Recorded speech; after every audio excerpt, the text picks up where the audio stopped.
Today again we are continuing our unit first for BA part first English literature. Metaphysical poetry.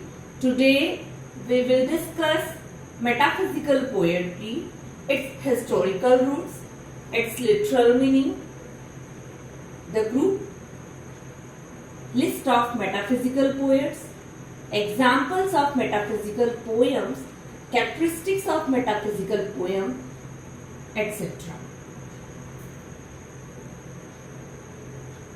During 17th century England, Elizabethan poetry flourished too much. This was a time of turbulence, scientific adventures, and so many ups and downs. By the end of the 16th century and the beginning of 17th century, the Elizabethan poetry began to exhaust itself. It had much sugared melody and romantic extravagance, but it suffered from intellectual intensity. As C.S. Lewis puts it, metaphysicism in literature is the fruit of Renaissance tree becoming overripe and approaching pubescence. There was seen a revolt against this Elizabethan love poetry, and the leader of this revolt was John Donne, who heralded a new style of poetic writing in his poems. And later on, after a century later, his poetry and along with him the poetry of other contemporary poets came to be known as metaphysical poetry. Let me discuss first what is metaphysical. Metaphysics is a branch of philosophy that studies the principles of being and problems of universe. In this way, this branch of philosophy studies cosmology and ontology. Here, metaphysical or metaphysics denotes something what is beyond physical world, beyond something that is perceptible to the senses. This term metaphysics was first used by Dryden in 1693. Writing about Donne in his discourse concerning metaphysics, he writes, Donne affects metaphysics in his poems, not only in his poems but in his amorous verses also. Later on in the 17th century, Dr. Samuel Johnson, while writing a chapter on Abraham Cowley in his most famous work, The Life of Most Eminent English Poets, he extended this term to a group of 17th century poets of whose school John Donne was nevertheless the leader. He found out that these poets had some common poetic style and common poetic qualities. For example, Donne and his followers used rationality, conceits, far-fetched images in their poems. They used frequently puns, paradoxes, and raised questions regarding spirituality, existence of God, eternity of love, and spirituality of love, souls, etc.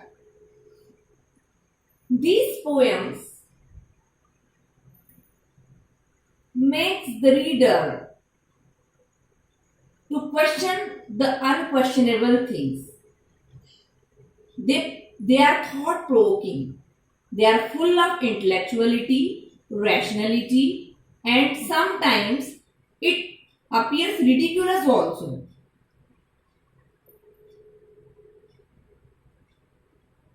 Donne makes a very startling use of unexpected similes in his poems.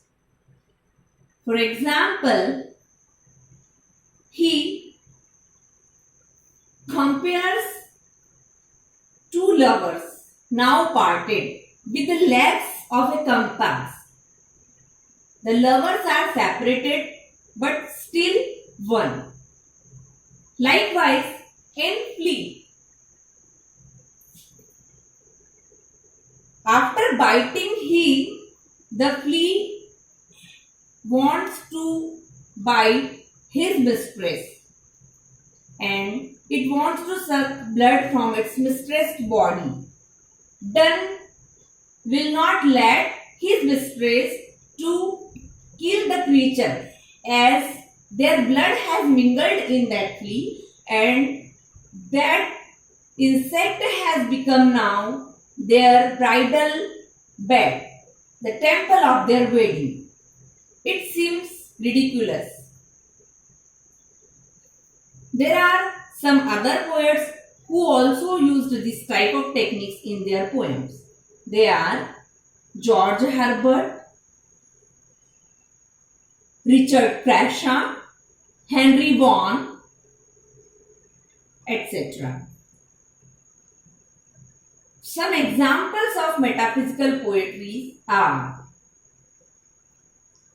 the valediction forbidding morning, the good morrow, the rising sun, and the flea. These all are penned by John Donne.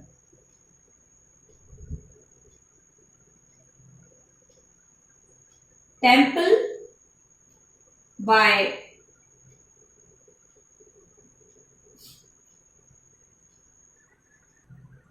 The Temple and the Bulle by George Herbert. The Definition of Love and To His Squire Mysteries by Andrew Marvell. These are some fine metaphysical poetry. Donne may be called metaphysical only in the sense of the technique he uses in his poems. His poetry is heavily overloaded with metaphysical conceits. Conceit is defined by Dr. Johnson as an occult resemblance between things apparently unlike. In this way, he pejoratively uses this term that apparently unlike things are divergent, dissimilar things are yoked by violence together in Donne's poetry.